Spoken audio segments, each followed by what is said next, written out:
and I'm going to do an introduction. I'm going to introduce you in Portuguese. I'm going to say lots of nice things about you. Thank you. Very nice things about you, but in Portuguese. And then you can like start, and it's a very formal thing. Like you talk as long as you want, and then we go for a round of questions and answers. All right? It sounds great. Okay.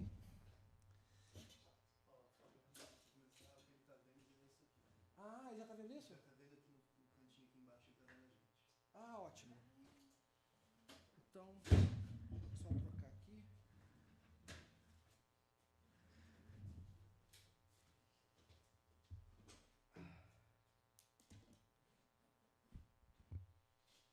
Então, cadê o Carlos?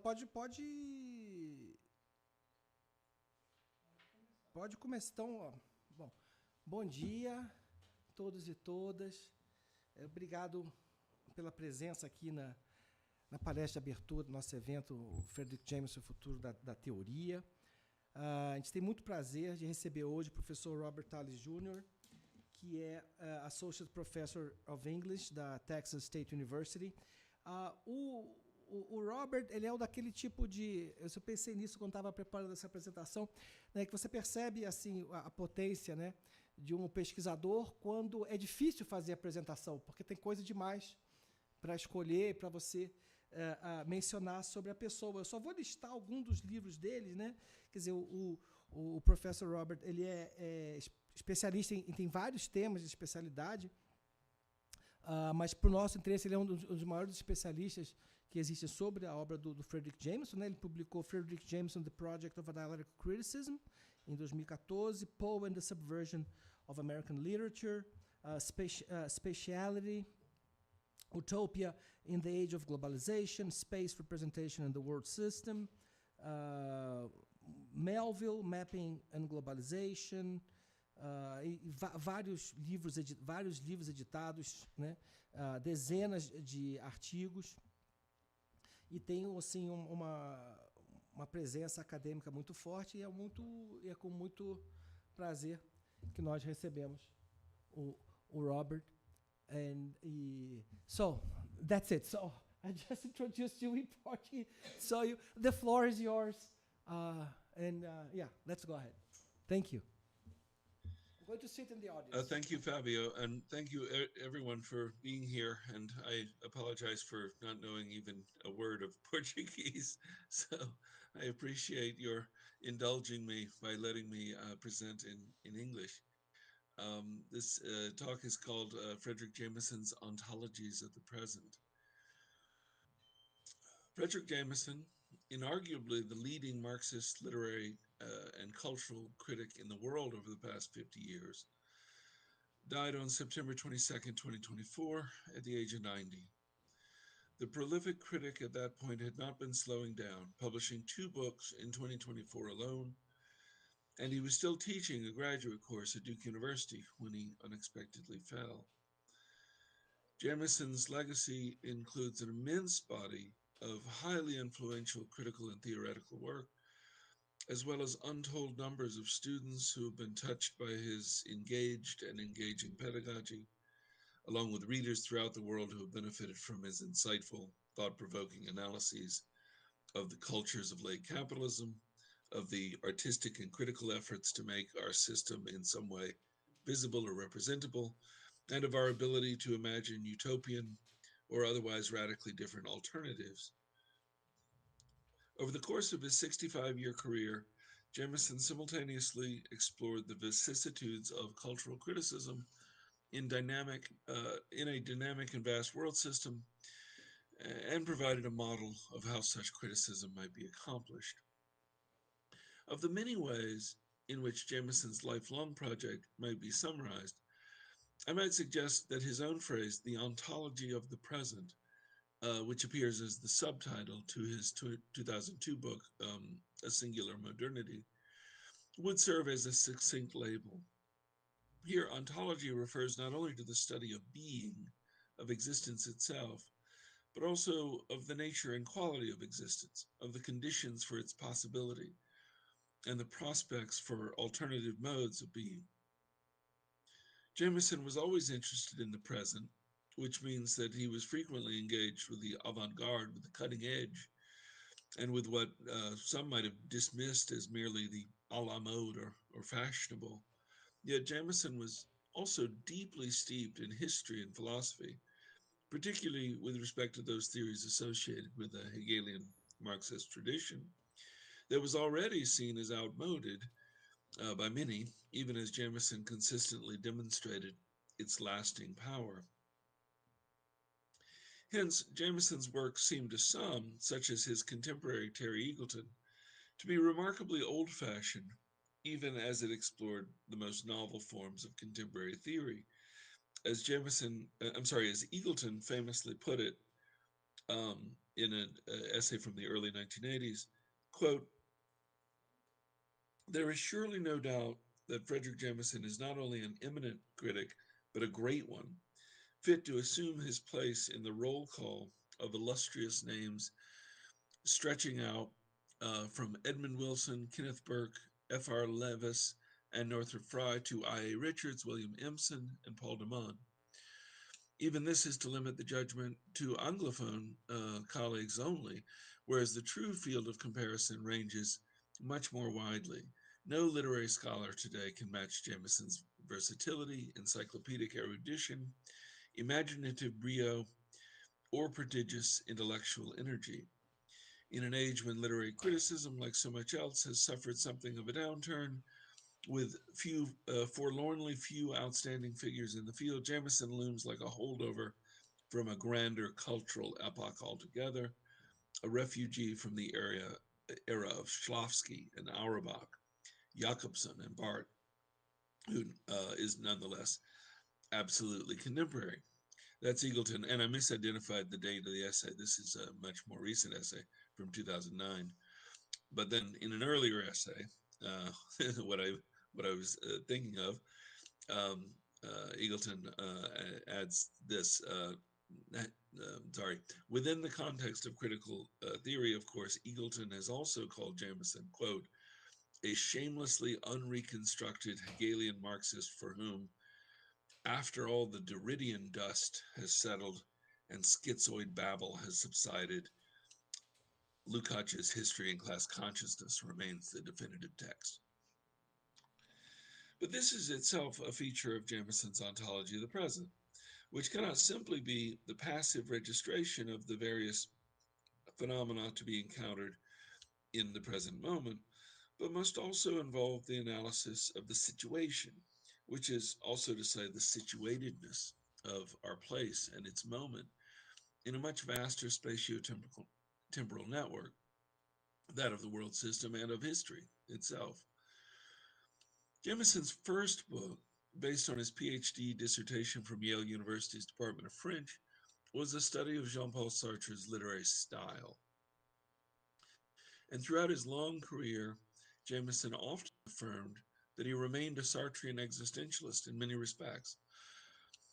For example, while noting that his, quote, intellectual formation was not merely aesthetic, but also existential, and very specifically Sartrean, Jameson hastens to add that this, quote, did not have the subjectivizing or psychologizing consequences often attributed to such philosophies.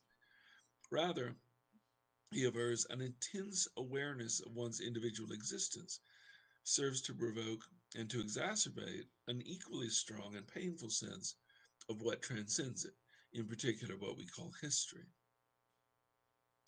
And as Jameson famously put it in The Political Unconscious, quite likely his most influential work of literary theory, history is what hurts.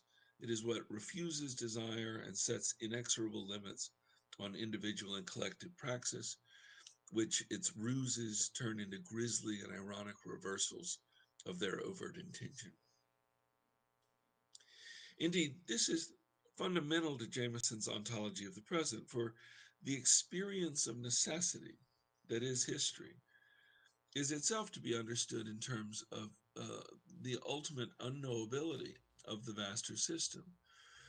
That is, our situation in a given time and place is always conditioned by and subject to innumerable forces associated with the larger world and its history, such that at any moment our judgment and perspective is necessarily limited and obscure. This is one of the reasons why Jameson has throughout his career objected to moralizing or ethically based social criticism, for the very thing that seems good at one moment may prove to be the most horrific evil in another. As Jameson points out in his 1971 work, Marxism and Form, quote, "The basic story which the dialectic has to tell is no doubt that of the dialectical reversal, that paradoxical turning around of a phenomenon into its opposite, of which the transformation of quantity into quality is only one of the better known manifestations. It can be described as a kind of leapfrogging affair in time, in which the drawbacks of a given historical situation turn out, in reality, to have been its secret advantages, in which what looked like built-in superiorities suddenly proved to set the most ironclad limits on its future development. It is a matter indeed of the reversal of limits, of the transformation of negative to positive and from positive to negative," end quote. Jameson there, as elsewhere, offers a recent geopolitical example of how events that seemed advantageous from a particular ideological position turned out to have been rather disadvantageous when viewed from another later vantage. But Jameson adds that, quote, "a complete picture of this particular set of dialectical reversals would ultimately have to have involved the re-immersion in the very element of concrete history itself." Along these lines, Jameson has affirmed that dialectical thinking requires this sort of humility with respect to what others hubristically express certainty about. This is owing to what Jameson calls the logic of the situation. As he explained in an interview, the emphasis on the logic of the situation, the constant changeability of the situation, its primacy, and the way in which it allows certain things to be possible and others not, that would lead to a kind of thinking that I would call dialectical. Needless to say, this comportment towards a dialectical reversal and potential transformation of one's situation does not lead to passivity or some stoic acceptance of the slings and arrows of outrageous fortune, but rather motivates the constant critical engagement with the world one inhabits. As the young Karl Marx famously pointed out in his letter to Arnold Ruge, observing the uselessness and undesirability of purported blueprints of the future, quote, "There can still be no doubt about the task confronting us at the present, the ruthless criticism of the existing order. Ruthless in that it will shrink neither from its own discoveries nor from conflicts with the powers that be." As a Marxist, Jameson was always carefully attuned to the ways that the reality of our situation is at all times obscured, if not rendered invisible, by an array of ideological and material forces that condition our ability to know that world. That is to say, not only is our perspective so limited as to be unable to see the future with any assurance, but we're also prevented from knowing the present. In Capital, Marx had analyzed this in connection with the fetishism of the commodity, which in fact determines the lived reality of life under capitalism. Observing that the only apparently obvious trivial thing that is the commodity is actually a very strange thing, abounding in metaphysical subtleties and theological niceties, Marx says. Marx explains that, quote, "the mysterious character of the commodity form consists simply in the fact that the commodity reflects the social characteristics of men's labor as the objective characteristics of products of labor themselves. Hence, it is nothing but the definite social relation between men themselves which assumes for them the fantastic form of a relation between things." With recourse to this, what he calls misty realm of religion, Marx calls this the fetishism of the commodity, which where a fetish is an object imbued with subjectivity, and a commodity is an object whose value lies entirely in the subjective labor responsible for its production. Given the pervasiveness of the commodity form in modern societies, this reification of social relations, itself forming the basis of that persistent alienation whereby one's subjectivity is expropriated and ensconced within the object, radiates throughout the social body, such that, in the words of China Mieville, quote, real life under capitalism is a fantasy. In this sense, the apprehension of reality of the so-called real world requires a hermeneutic, a means by which to decipher what Marx calls a social hieroglyphic, which in turn will involve critical and theoretical comportment to the world itself. At its broadest, perhaps, this unreality of reality and the need to uncover latent meanings within manifest appearances could come down to the idea of historical mediation itself, since the individual subject is always bound up in an elaborate matrix of complicated historical conditions and prefigurations, such that no reality comes to us in a straightforward, unmediated form. Marx himself observed this in the famous lines from the 18th Brumaire, in which he notes, quote, men make their own history, but they do not make it as they please. They do not make it under self-selected circumstances, but under circumstances existing already, given and transmitted from the past. The tradition of all the dead generations weighs like a nightmare on the brains of the living.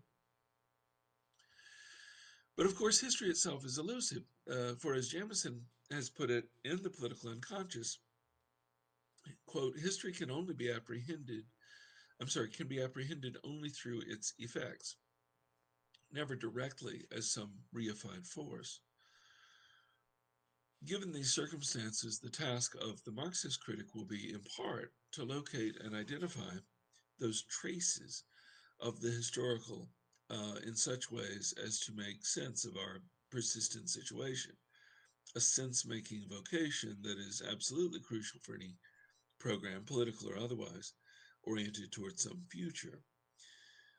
Jameson demonstrates that the function of such criticism must involve the discovery, analysis, and interpretation of these traces. Interpretation is especially crucial for this project, as noted, and Jameson in The Political Unconscious famously contended with a number of anti-interpretive approaches to reading cultural texts, along with hermeneutics that set themselves up as alternatives to Marxism. Pardon me.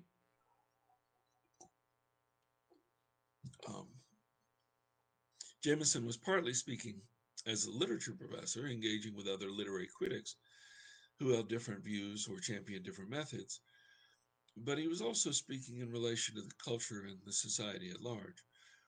That is, the social text required the same sort of meticulous analytic and evaluative hermeneutic activity as any poem or novel, and given the fundamentally symbolic or allegorical aspects of the social text, which, as with history, can only be encountered through its effects, not as a thing in itself, one's approach to this interpretive activity might well be literary, inasmuch as literature is a field in which latent and manifest meanings, polysemy, symbolism, allusions, and so forth are very much at play at all times. Arguably, the modern or postmodern society, the greater the complexity and size of the social text, requires all the more interpretive care and intensity. For example, in response to, quote, the objection of the ordinary reader when confronted with elaborate or ingenious interpretations that the text means just what it says, Jameson explains, unfortunately, quote, unfortunately, no society has ever been quite so mystified in quite so many ways as our own, saturated as it is with messages and information, the very vehicles of mystification, language, as Talleyrand put it, having been given us in order to conceal our thoughts. If everything were transparent, then no ideology would be possible, and no domination either. Evidently, that is not our case, end quote. In Jameson's view, what is consistent with both literary cultural program and Marxist critique, Jameson's view, which is consistent with both literary critical program and Marxist critique, to take the text at face value is to ignore, perhaps willfully, the material reality in which it exists. Indeed, as Jameson explains, the situation with cultural criticism is all the more precarious and vexed than in some other areas of intellectual or social inquiry. As he notes, quote, above and beyond the sheer fact of mystification, we must point to the supplementary problem involved in the study of cultural or literary, or in other words, essentially cultural or literary texts, or in other words, essentially of narratives. For even if discursive language were to be taken literally, there is always and constitutively a problem about the meaning of narrative as such, and the problem about the assessment and subsequent formulation of the meaning of this or that narrative is the hermeneutic question. End quote. The omnipresence and pervasiveness of this hermeneutic question, not to mention the degree to which its very existence is sometimes denied, that is, by those who claim a text is just, it means what it means, with no need for interpretation at all, much less a structure or code by which interpretations can be made. This renders cultural studies a far more complex series of operations than some would think. This is in part why Jameson's own writing style and that of some other critics might seem particularly complex or difficult to many readers, including those who would never complain about the difficulties to be found in the prose of scientists, for instance. As Jameson put it in another interview, quote, the problems of cultural theory, which address the relationship between, say, consciousness and representation, the unconscious narrative, the social matrix, symbolic syntax, symbolic capital, why should there be any reason to feel that these problems are less complex than those of biochemistry? In fact, such matters may be all the more complicated, requiring hermeneutic frameworks as well as analytical tools, and Jameson's own literary and cultural criticism testifies to this rich and varied critical enterprise.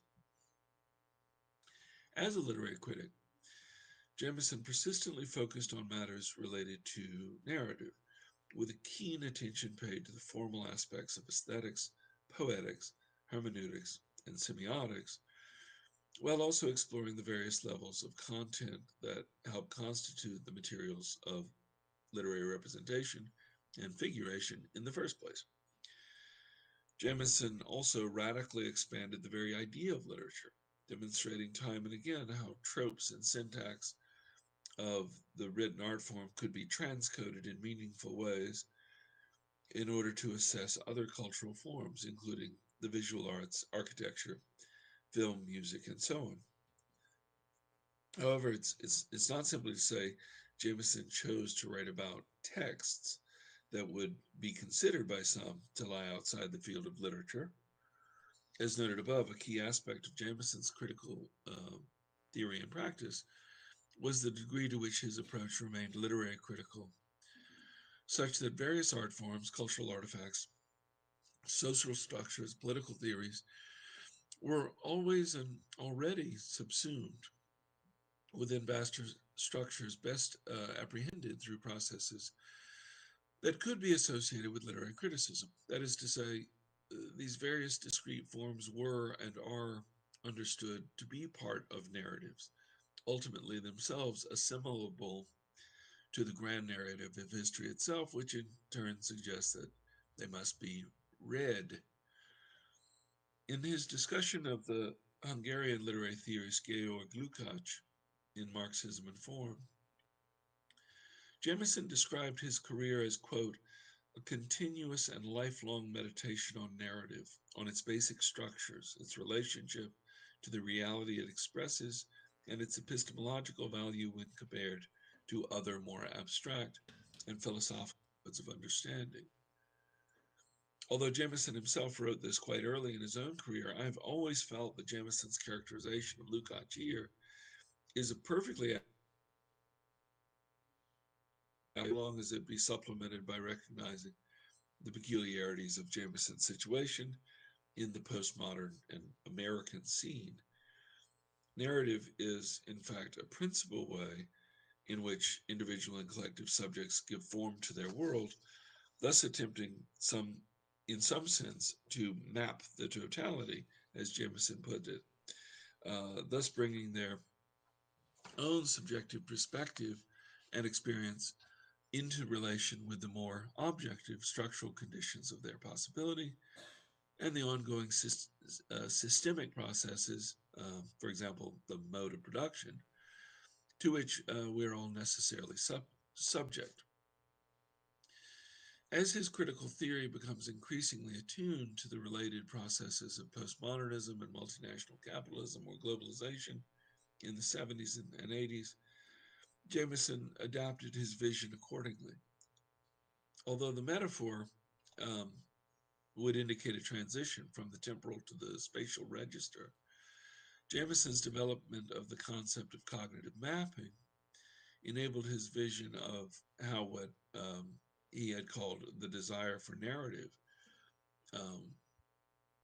which he had affirmed was really the same thing as the desire called Marx, could be realized in the context of the postmodern. Somewhat similar to what he had called national allegory, but now liberated from the strictly national socio-political framework, cognitive mapping becomes a way of connecting the limited perspective of the individual subject with the largely unrepresentable structures that make up the mode of production, which inevitably condition to minute degrees the experience of the individual. Such experience is, in Jameson's view, quote, traditionally the supreme raw material for the work of art, but the truth of that experience no longer coincides with the place in which it takes place, for it is in reality merely part of a vaster network of relations that span the entire globe. The spatial peculiarities of postmodernism, which is to say, the radical transformation of older formations of space and time in the era of globalization, present, quote, a new and historically original dilemma for Jameson, which Jameson then identifies as involving, quote, our insertion as individual subjects into a multidimensional set of radically discontinuous realities, whose frames range from the still surviving spaces of bourgeois private life all the way to the unimaginable decentering of global capital itself.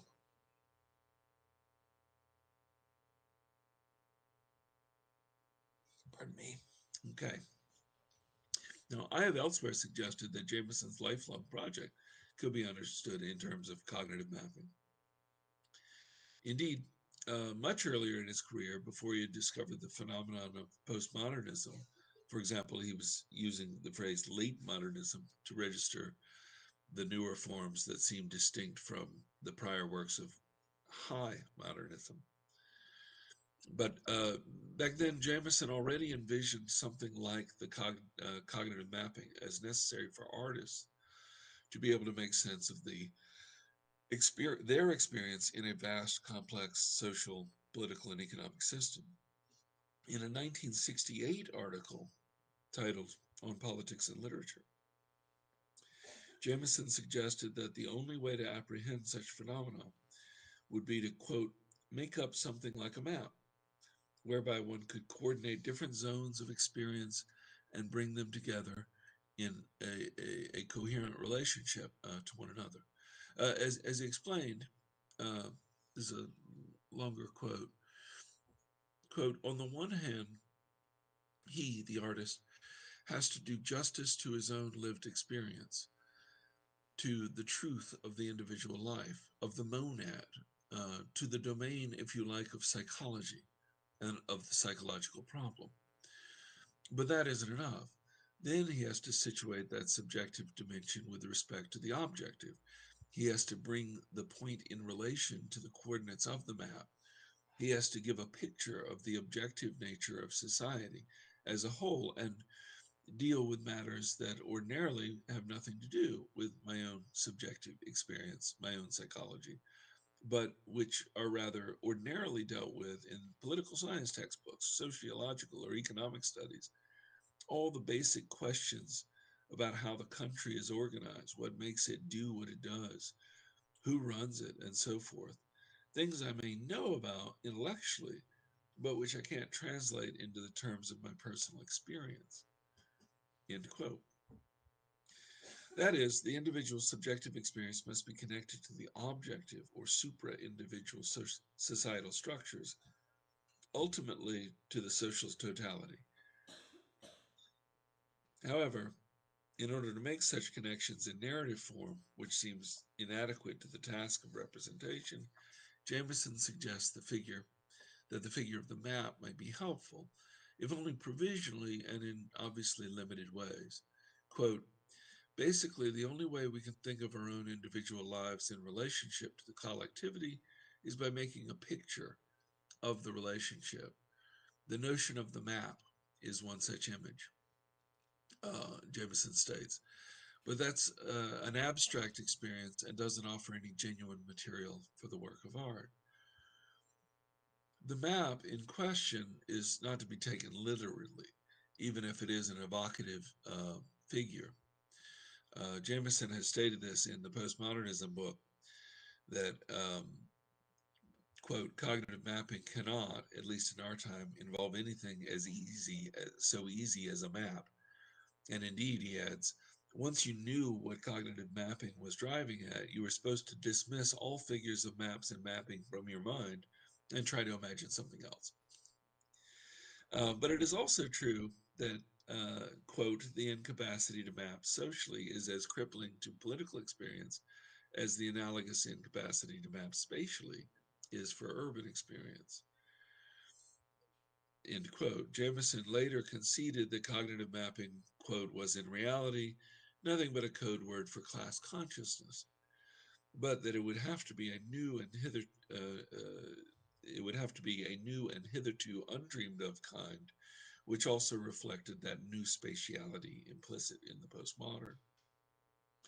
The admission is telling, as is Jameson's sense that the present system requires a somewhat more spatialized conception of class and consciousness, for the world system in an age of globalization presents greater challenges to the meaningful forms of coalition building and solidarity. In fact, even recognizing the system itself and our situation within it are fundamentally vexed problems in postmodernity. Cognitive mapping is, in this sense, the counterpart to Jameson's idea of the political unconscious, each of which serves as different sides of the coin when it comes to critical theory and practice in our time. In an interview, Jameson explained the relationship between these two notions, highlighting that each has a noteworthy epistemological element. As Jameson explains, the political unconscious, quote, the political unconscious implies that certain kinds of knowledge about society are encoded in literary texts and in their forms. The analysis I propose is designed to make it possible to recover some of that knowledge. The notion of cognitive mapping insists much more strongly on the way in which art itself functions as a mode of knowledge of the totality. Oh, sorry, I have a cat jumping on my table. End quote.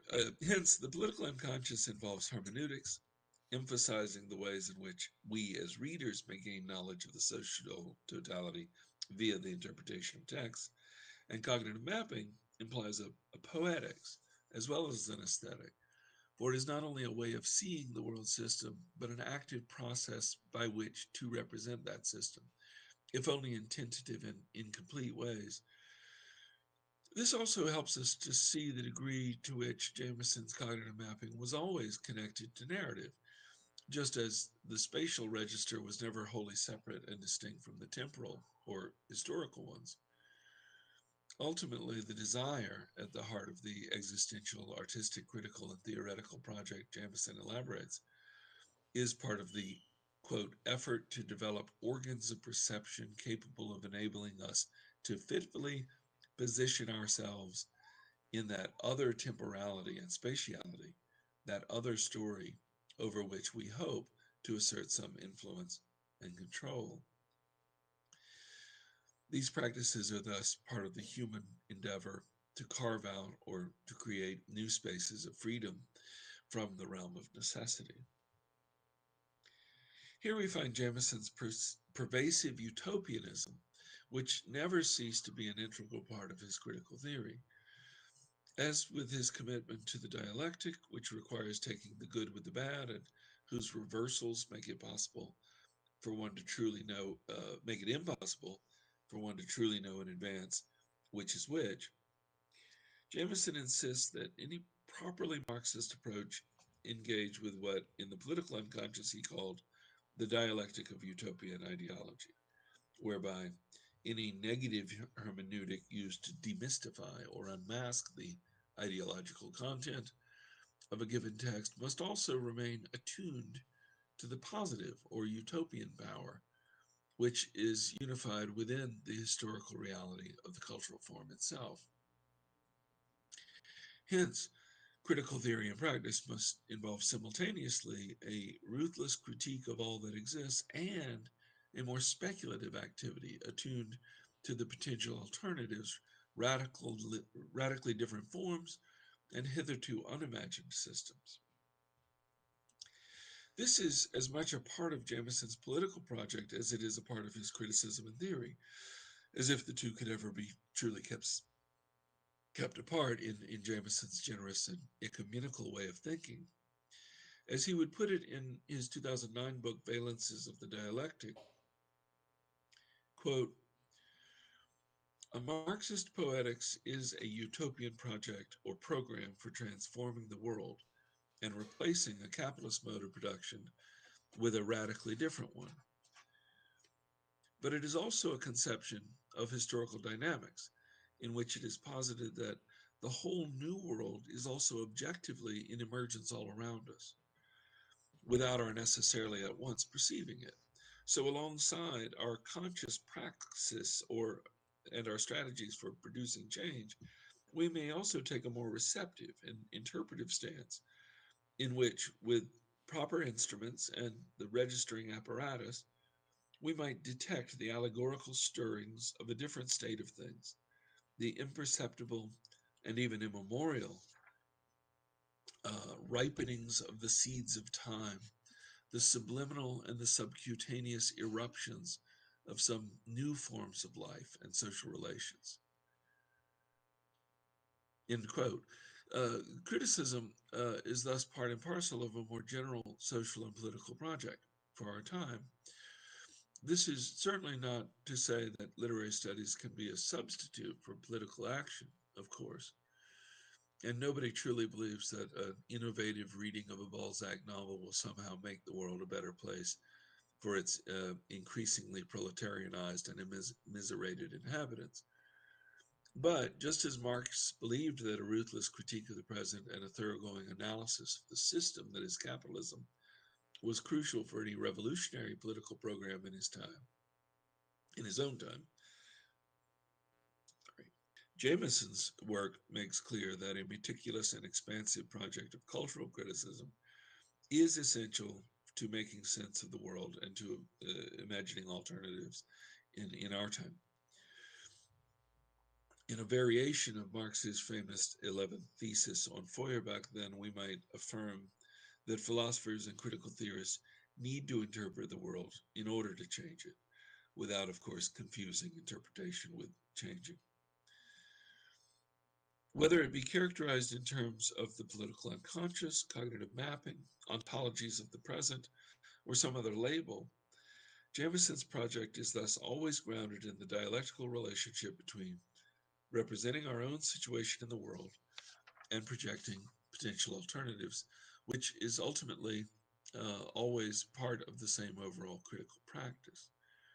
The phrase often attributed to him, and sometimes also to Slavoj Žižek, Mark Fisher, and others, that has now become almost a cliche, namely, it is easier to imagine the end of the world than the end of capitalism, does register, this phrase does register the stakes in the project of dialectical criticism for the enervation or weakening of the imagination, as I've called it, is both politically and existentially crippling, much as the incapacity to map is. The actual statement made by Jameson in The Seeds of Time, which is cited by Žižek, reads as follows, quote, it seems easier for us today to imagine the thoroughgoing deterioration of the earth and of nature than the breakdown of capitalism, semicolon. Perhaps that is due to some weakness in our imaginations. People leave that last part out, but I think that's essential to Jameson's point. The part after the semicolon is often forgotten, but it is almost certainly the main point of the observation. After all, Jameson is not suggesting that the ease with which we foresee our own destruction or the destruction of our natural environment is unreasonable, but rather he is decrying our increasing inability to imagine alternatives to the social systems, which are supposedly man-made and thus capable of radical restructuring through our collective will. Thus, Jameson calls for a strengthening of our imaginative faculties, as the basis for any Marxist critical, theoretical, or political program in the era of multinational capitalism. In the closing lines of A Singular Modernity, Jameson writes that, quote, ontologies of the present demand archaeologies of the future.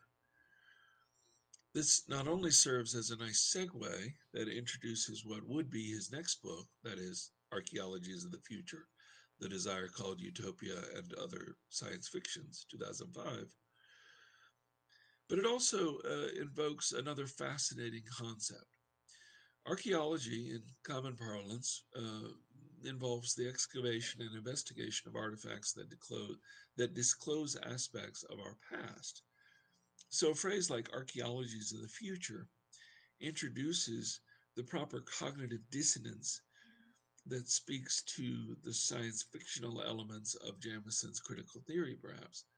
But Jameson's utopianism, along with his literary criticism and his Marxism more generally, is profoundly oriented toward detecting those traces of the future forms that might be made visible in our own time. Hence, just as the archaeologist may find traces of past cultures and civilizations sedimented amongst the strata of distant, long-forgotten epochs, Jameson imagines that we can perceive in our own all-too-contemporary situation those elements of a future form in their chrysalid structures of transmogrification, appearing at this point in space and time as possibly illegible signs of things to come. This might require not only patient attentiveness to the protean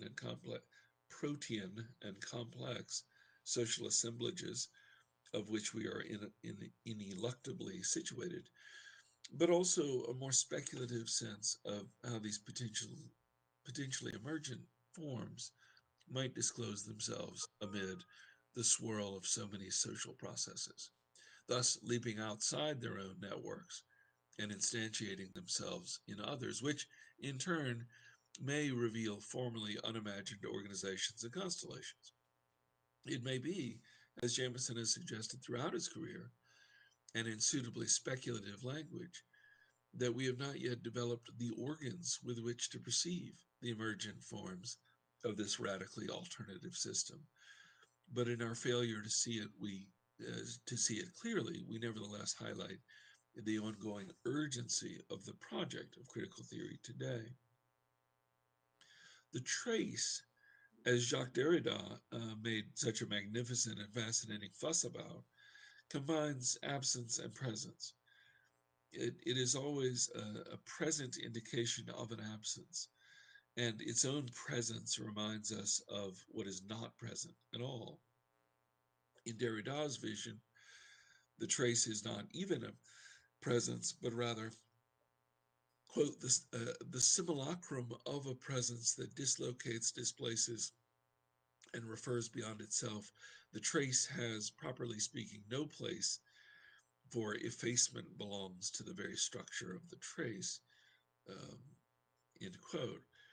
As a no place, an topos, the trace might therefore already figure forth aspects of the utopian, representing a neutral zone set apart from both our own all too real world and another beyond its horizons. For Jameson, these traces to be discovered through the critical ontologies of the present and the theoretical archaeologies of the future might be said to indicate the presence of an alternative world, quote, better to say the alternative world, our alternative world, which is somehow contiguous with ours, but without any connection or access to it. From our limited vantage, determined as it must be by our historical, geographical, and social situation in a world system too vast to be represented, except perhaps through various modes of figuration, we might dimly descry the outlines of this radically alternative, qualitatively different mode of being. Engaging in this critical theory in practice, as Jameson put it, in valences of the dialectic, from time to time, like a diseased eyeball in which disturbing flashes of light are perceived, or like those Baroque sunbursts in which rays from another world suddenly break into this one, we are reminded that utopia exists and that other systems, other spaces, are still possible. Jameson's own work, including the many posthumous writings that will undoubtedly appear in the coming years, will likely be vital resources for critical theorists interested in mapping the world system as we know it today, in formulating our own ontologies of the present, and in imagining alternative possibilities. Thank you.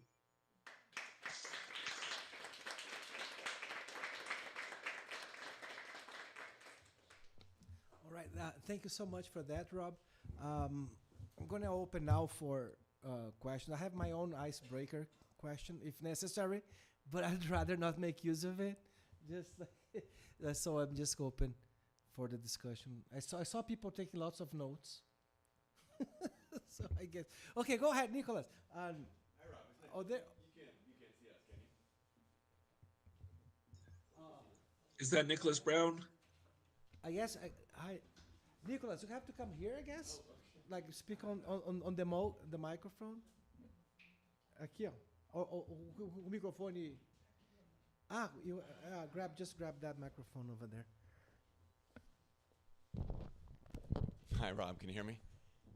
Yes, definitely. Good to hear your voice. Yeah, it's good to see you and your living room and your study and your ceiling fan from the other side of the equator. It looks the same from here, surprisingly. Yes. So I have a question that's a little bit technical, and so you might not be interested in it. But I'll give it a shot anyway. You can see what you think. So you opened up with a quote, or when I came in, you were quoting Eagleton, saying that after the postmodernist dust settles, what's left is Lukács. And I used to believe that about Jameson, and I would say, would that were the case, but I'm not sure that is the case. So a little later in your talk, you quoted Jameson himself, and there's a recurring theme throughout Jameson, at least after the beginning of the 80s, of history as an absent cause. Various versions of that. only visible in its effects, and so on and so forth. And this seems to me to be a fundamentally Kantian and metaphysical idea. In other words, an idea that we have all these effects, but what caused those effects is something that is outside of the sort of world that we inhabit. It's a profoundly anti-Hegelian idea. The Hegelian idea is that logic resides precisely in appearances, right? The essence must appear, which of course Jameson also quotes. So I'm not saying that he's a Kantian. I'm saying there is a kind of tension between his fundamental Hegelian commitments and a kind of Kantianism that, of course, as you quote from Derrida later makes clear, is inherited or sort of claimed by the sort of postmodern critique of Hegel. And so that's my question. If you think I'm sort of right about that, I just want to, and you might not be interested in it particularly, but I just want to say it does have consequences, because the Hegelian critique of that Kantian problem is really serious, and that critique is where Marx comes from, right? In other words, the wager is not that there's some metaphysical reality underlying the reality that we see, but there's a logic that inheres in the logic that if you look at the commodity closely enough, you'll figure out the logic that's in it, not behind it, and that no amount of theory, no amount of critique or of method in the modern sense is going to get you to what's fundamentally metaphysical. You have to sort of develop the logic of what's here in the present. So anyway, it just seemed, I thought, a little more complicated than the picture that Eagleton gives, and I wonder what you think of that. Yeah, well, I actually agree with that pretty wholeheartedly as far as I understand it. The Eagleton quote where he's sort of cheekily, dissing the old-fashionedness of this otherwise cutting-edge thinker by citing history and class consciousness, does come, I think, from an essay from around 81, and it's interesting. I was just listening yesterday to the latest series of episodes on the American Vandal podcast, where our friend Anna Kornblue and Caleb Smith were talking about the 1977 Marxist Literary Group meeting where Eagleton challenged Jameson precisely on those grounds of his lingering Lukácsianism. And so it does seem to be of a moment in time that really goes back to the era of the 70s and the political unconscious, where Jameson was obviously kind of defending a Lukács who had been dismissed either as old-fashioned or dismissed for political reasons as a Stalinist or whatever else. Certainly when I first encountered Lukács, I would find a lot of Marxists who, thought that he was not worth, reading. Nevertheless, Jameson's presence saw to it that there were a lot of cheap paperback editions in all the bookstores in Durham. So there was an advantage for me in buying books by Lukács. But along those lines, I think you're right. I mean, history seems to become for Jameson very much a kind of Kantian Ding an sich, the thing in itself that we cannot know, we can only know representations of. And that then, you're right, kind of gets, makes the interpretive acts later of finding, whatever truths are hidden under the latent meanings hidden under the manifest appearances, a kind of problem, as with the commodity form, and a literary problem in what it is we're doing as we read these novels in the hopes of revealing some sort of political unconscious.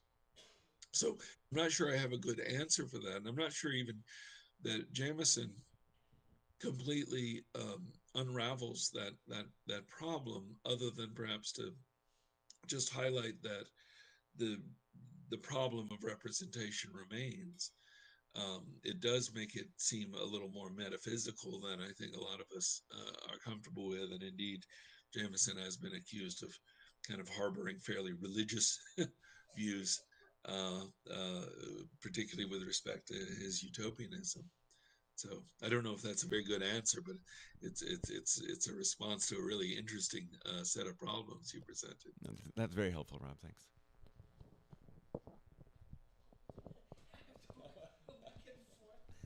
All right. Mais perguntas?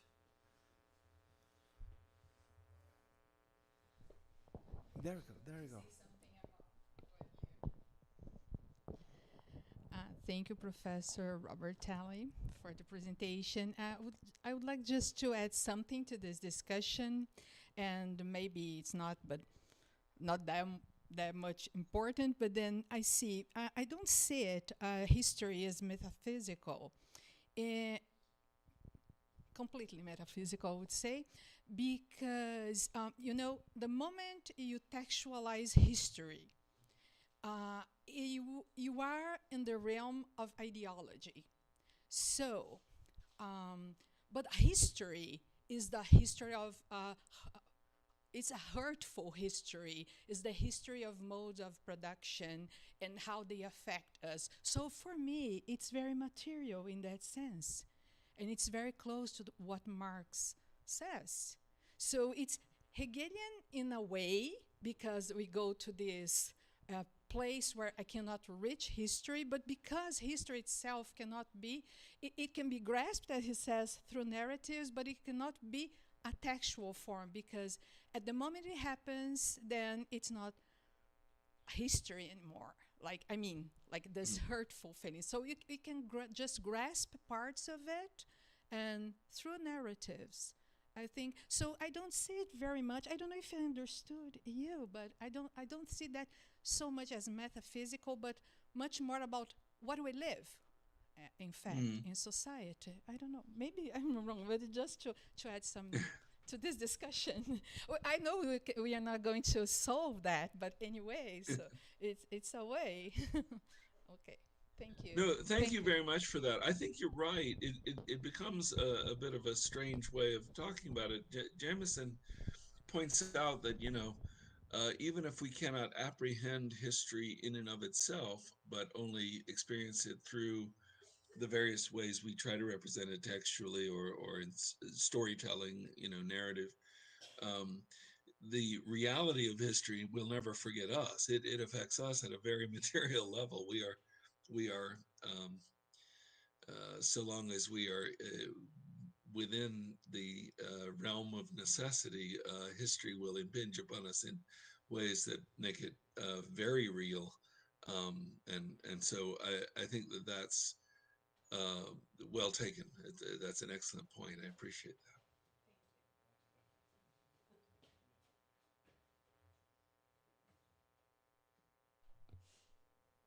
Okay. So, I have my own question, which kind of relates a little bit to Nicholas's, which like this, like one narrative in Jameson is the narrative of the expansion of the logic of the commodity form, as it colonizes the last barrier frontiers of the globe, nature, and internal nature as it colonizes the unconscious. So the question would be, how does one relate this narrative of the ever-expanding logic of the commodity form reaching the totality of the globe and the psyche to the notion of cognitive mapping? So wouldn't this idea of the total spread of the commodity form lead to a certain kind of harmonization of the world, which would be at odds with the necessarily qualitative nature of reality that is presupposed by cognitive mapping? In other words, cognitive mapping makes sense. It has to do with the positioning oneself in a world one cannot conceive of, one cannot capture. But wouldn't the expansion of the commodity form make the world more homogeneous in such a way that this difficulty of positioning oneself wouldn't change? wouldn't be like easier to access. So the relation to the totality wouldn't be easier to access the relation of towards the totality once you have this harmonization promoted by the expansion of the commodity form. Yeah, that's an excellent question, Fabio. I think that, part of this is the when he confesses in the postmodernism book, and I guess originally it was in the talk/essay called Cognitive Mapping from 1988, that cognitive mapping was really just a code word for class consciousness in some senses. He's kind of getting at that sense that just as Marx was trying to reveal the hidden logic and hidden realities of labor relations and social relations embedded in the commodity form, which was already in his time, starting to become more global in terms of the world market, as kind of he and Engels famously put it in that paragraph of the Communist Manifesto, which invokes literature becoming a world literature. That this presumably will, inexorably lead to commodification extending throughout the entire planet, not just in the sense of all societies will in one way or another be capitalist, or at least be subject to the capitalist mode of production, but also that commodification moves into all kinds of new areas that perhaps even Marx had not anticipated. This is where I kind of feel like the influence of the Frankfurt School or French structuralism. Jameson in his very first book on Sartre just has a little note at the beginning saying that, even though I don't cite them, I can't tell you how much this book is indebted to Adorno and Roland Barthes, neither of whom was particularly well known in the United States in 1961. But what he's thinking of course, is in part Mythologies by Barthes, and obviously Dialectic of Enlightenment and other things by Adorno, where you're looking at cultural forms, including pop cultural forms, as being thoroughly, infused with this commodification that would have been, and reification that would have been associated with, in the earlier days, with just the manufacturing of products.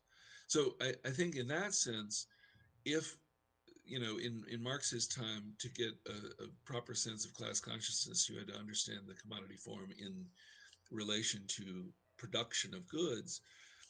By the time we get to the mid 20th century and Jameson's coming through grad school and formulating his own ideas, it is now pervasive at sort of all levels of culture, at least in the sort of American scene or the so-called first world or whatever. But as we know, whatever was back then being called first world was utterly dependent, of course, on the exploitation of the third world and the ongoing struggles with the so-called second world.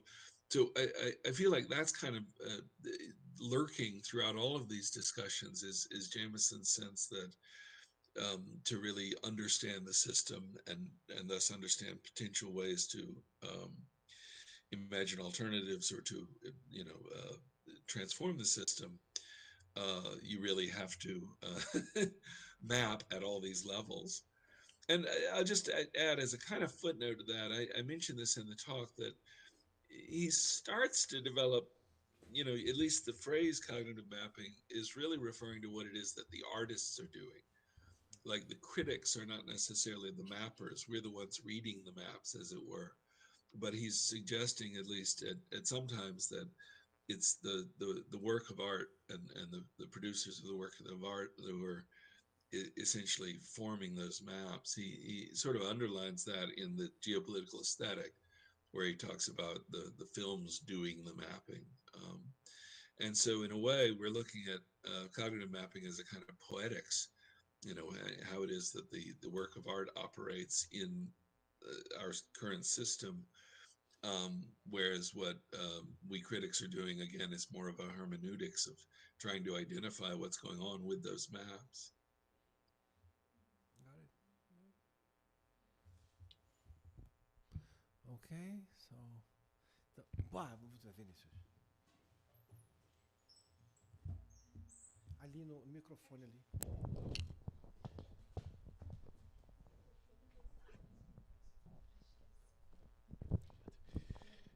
Hi, Robert. Vinicius here, postdoc student. I was wondering, it's a personal question for me. I hope I don't derail the debate too much, but I was fascinated by the amount of times I saw, even before Jameson's death, the always historicized slogan being repeated everywhere on the internet.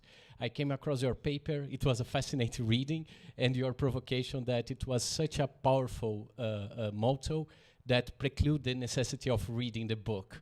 I want to hear from you more about the why this particular slogan is so powerful, and why do you find it found such a fruitful afterlife in the internet and in regular debates. I saw it last time on Reddit, people debating the always historicizing very forcefully in its defense and attacking it. Thank you. That's a wonderful, wonderful question. And I'm going to try not to be cynical in answering it, but I mean, clearly the short answer is that it's very pithiness, not to mention its seeming, paradox that always is a trans-historical word, and historicize suggests that you couldn't do something always and be doing it. That's part of the fun. It has a catchiness that then allows people to play with that. And of course, some people early on played with the fact that, oh, it's a paradox, as if that very next sentence didn't acknowledge that, which is why I say it seemed to obviate the need to even read the sentence after that for some people. Never mind read the rest of the book. So, I mean, I think pithiness is a big part of it, and the fact that it does open up the book, the preface of the book, actually. So maybe it's the first thing people read of his arguably most read book of literary criticism, at least. I don't know if the postmodernism book surpassed it in sales, but that's part of it. The other part of it, of course, is that Jameson was a master of sloganeering. And we've been talking about cognitive mapping as a term, national allegory. I think of all the glorious book titles and phrases he's used, like the geopolitical aesthetic, or even, of course, the equation of postmodernism with the cultural logic of late capitalism. My talk, of course, borrowing his phrase, ontologies of the present, archaeologies of the future. These are wonderful slogans. One of the slogans that he mentions in the postmodernism book that never took off, but that he was hoping, I think, would kind of take off, is the phrase difference relates, which of course allows for all kinds of marvelous resonances as those words are twisted around in your mind. Carolyn Lesjak has a wonderful essay titled Difference Relates on Jameson. But I'm not sure that's a satisfactory answer to why always historicize has become so closely associated with Jameson, such that anything else he's written over, again, a 65-year career is not nearly as famous as that.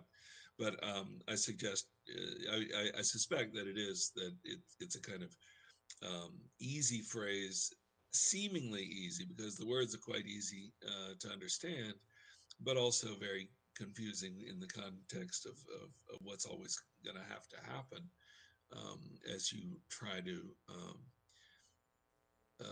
act on your view of historicizing. And as far as historicization goes, of course, Jameson is being a little cheeky. Some of you will know this really, I think, great essay from the late 70s. It's included in the Ideology of Theories book, and it's called simply Marxism and Historicism. And it's a very long and very good, really interesting essay, but I think it sort of gets overlooked in part because the feeling is, well, once the political unconscious comes out, you don't need to read that anymore. But he really there goes into great detail about why what Marxists are doing when they're doing something like historicization is not very much like what historicists, and certainly at that point he's already a little concerned at the thing that will be called the new historicism, are doing. And so even in his admonition that we always historicize, he has a very different idea of what historicizing would entail. Okay. Então, I'm going to do just like in an auction. Dou-lhe uma, dou-lhe duas. Okay. Okay, so since we don't have any more questions, thank you so much, Rob, for taking the time to be here with us. And thank you all for attending presentially, e também o pessoal que está assistindo online também. Então, obrigado e, bom, até a mesa da tarde. Bye. Thank you, Fabio. Bye, thank you. Thank you, Brazil. Thank you, everyone.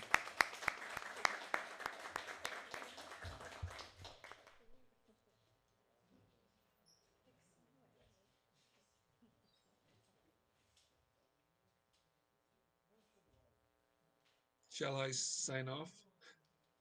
Yeah, pode sair, Carlos? Yeah, let's let's catch up later, and then I'll talk to you about how like the event is going. Não tá ouvindo. Então já era. Não, acho que não tá. Okay.